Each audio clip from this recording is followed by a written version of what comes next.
Hey there, everybody. This is Kristin from Teaching Balance, and I'm here with you with this week's mindfulness meditation practice. And we are in the month of New Year, New No, and we've explored it from a variety of angles. And I think there really is a lot of thoughts and ideas that could fall under this umbrella of saying no. Certainly, the most obvious that I think a lot of people think of is saying no to like requests of your time or your efforts, saying no to new responsibilities and all of that kind of thing. But there's also an element of saying no that is more internal and personal. We talked a little bit last week about saying no to the pressure that we can put on ourselves, saying no earlier in the month to this idea of feeling like we always have to like improve and be better instead of being deeply self-accepting. And so for this week, I thought the phrase that really came to mind for me that I wanted to title this video is no worries. And of course, a lot of people say that sort of thing, like if someone's like, sorry, no worries. And I actually say that quite a bit myself. I like that a lot because you're putting the other person at ease. Don't worry about it. Everything's fine.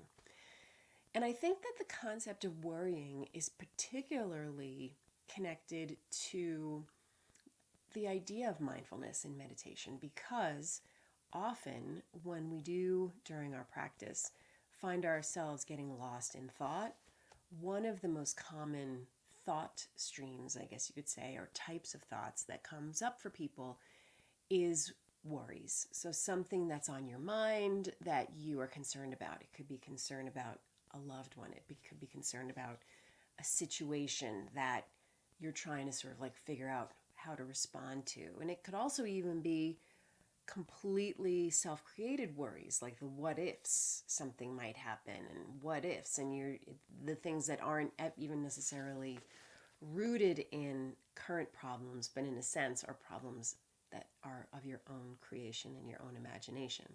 It doesn't mean that there's no possibility that they might come to pass, but it's rather likely that they won't, and yet you've expended quite a bit of mental energy and emotional energy on feeding that in some way. So just to kind of summarize the whole concept of no worries, obviously when we do our practice, the idea is that you are giving yourself a break from following your thoughts. We do that all day. That's fine. We need to be, aware of our surroundings and responding to them, and, having a lot of judgment regarding what the best thing to do is, of course. And during practice, we're giving ourselves a break from that kind of reactive, automatic way of thinking and interacting with our thoughts and the world around us. And we're just giving ourselves a break and, in a sense, strengthening our capacity to become aware of when our mind has gone down a certain thought path. And then we make the choice to let it go and to just come back. And we do that over and over and over again. And I know you guys know that. But worries in particular, as opposed to, for example, to-dos or memories or something like that, they have a real tricky flavor to them, in the sense that they often can be more damaging than we realize. Like I said just a few moments ago, this idea of pouring a lot of emotional and mental energy into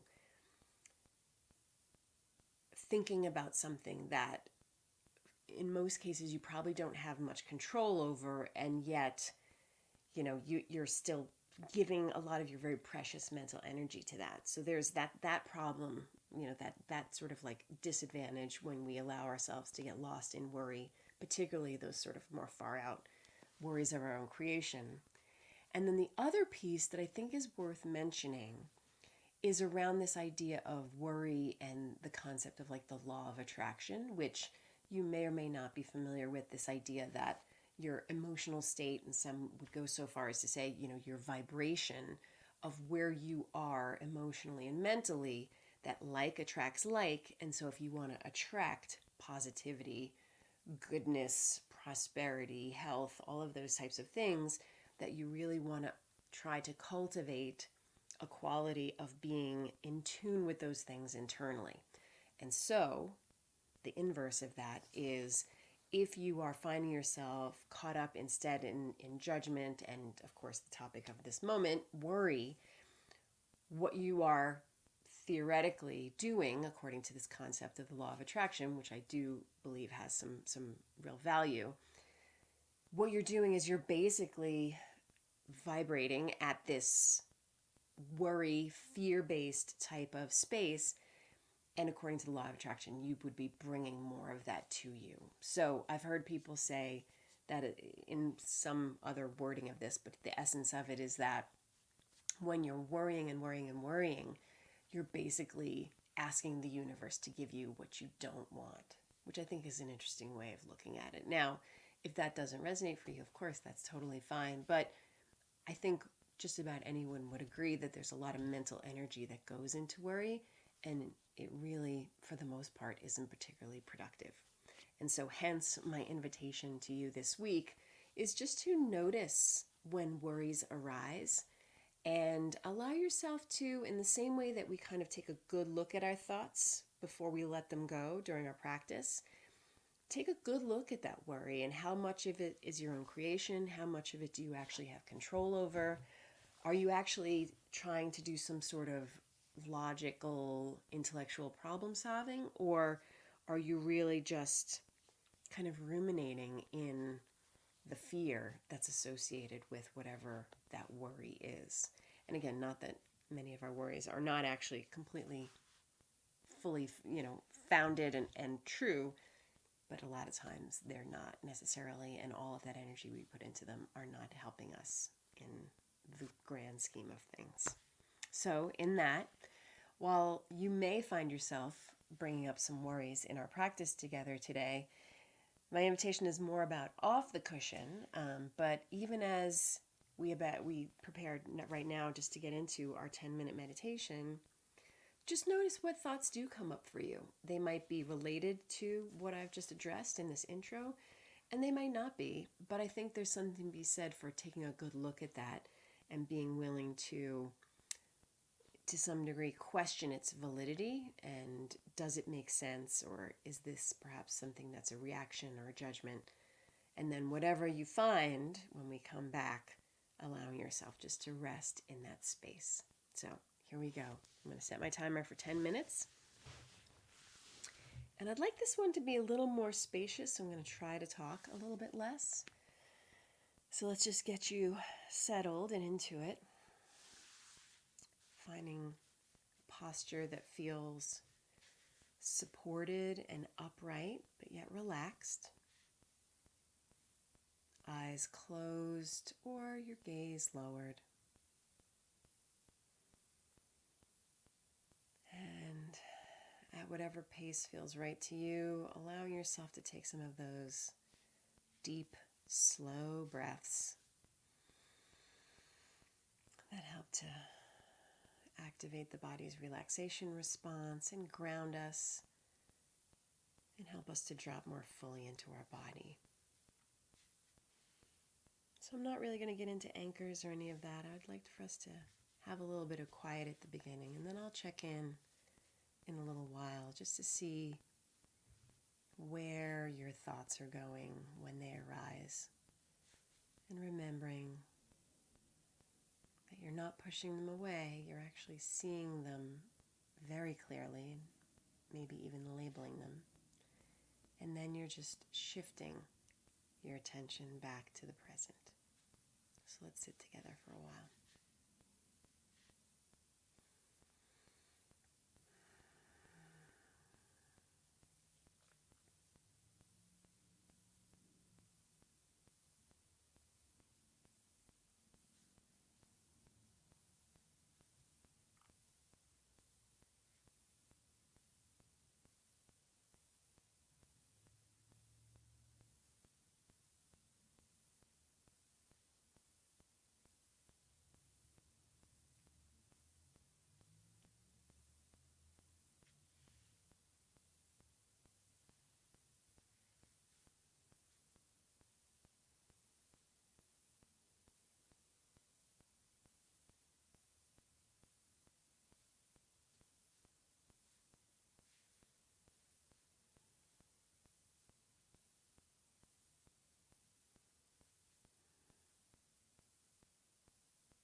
Noticing where the mind is now. And if it's resting on an anchor or an open awareness, continuing to rest there. But if you found yourself thinking, worrying, remembering, or planning, we've talked about it in the past, whenever you notice that the mind is in thought, that noticing is actually the mindfulness bicep curl. So it's not a problem, nothing to feel like you have to beat yourself up about. It is inevitable and an important part of the process. And if it's helpful, you can label it more specifically than just thinking. You can say planning or remembering. And you take a really good look. What are the images in your mind? Are you replaying a memory, or are you creating an imaginary scene?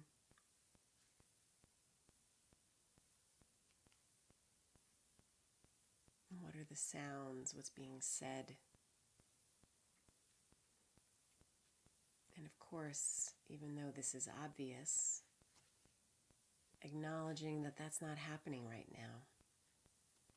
The only thing that's happening is you are sitting or lying down, listening to this recording, and practicing your mindfulness meditation.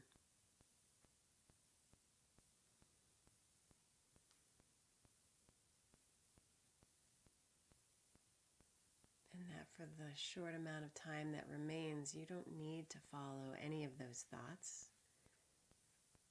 You don't need to get on the thought train, if you will. But instead, you just make that choice, which we all have the inherent capacity to choose where to rest our minds, what to focus on. And so you exercise that capacity and bring it back once more, just to how things are happening for you right now in real life. Feeling the support of the surface beneath you. Feeling your body breathing. Hearing any sounds that are happening. Grounding yourself in this present moment as a way to find some stability amidst all the things that we, in the other world of everyday life, find ourselves caught up in.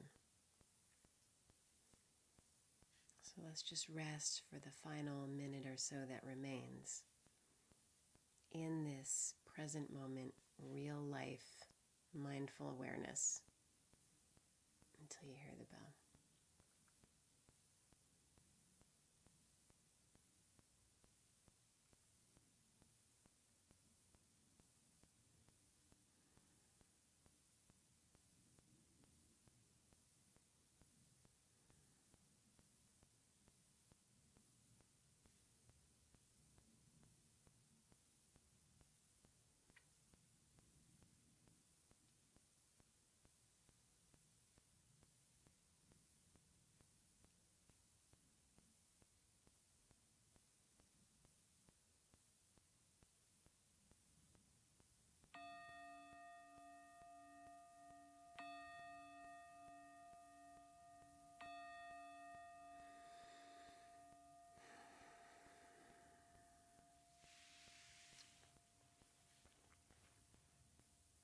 That's our 10 minutes. So may you have a week with little to no worries. And if worries do arise, just allowing yourself to notice them and perhaps question them. Question whether it's worth expending your attention and your mental and emotional energy on them. And if so, fine. And if not, allow yourself to shift that attention just like we do in our practice. So thank you so much for taking this time for yourself, and thank you for allowing me to accompany you on this journey. And I will see you next week. Take care. Bye.